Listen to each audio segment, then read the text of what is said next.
Hemos hecho un gran esfuerzo negociador de los presupuestos generales de la Comunidad Autónoma para 2019 desde el Gobierno de Guillermo Fernández Vara, antes de presentarlos en la Asamblea en el mes de octubre.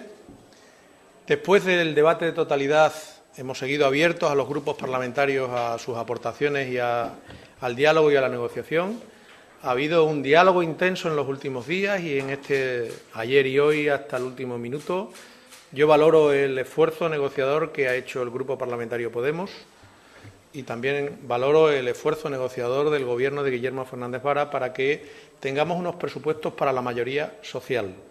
Y espero que también el Grupo Parlamentario Ciudadanos pueda formar parte, con su abstención o con su apoyo, de estos presupuestos que van dirigidos a los trabajadores y a las trabajadoras, a los más necesitados y a reforzar los servicios públicos. Sabéis que son 5.800 millones casi destinados al bienestar de los extremeños y las extremeñas y que merecían un gran esfuerzo por los grupos parlamentarios para dar respuesta a las necesidades de la mayoría social.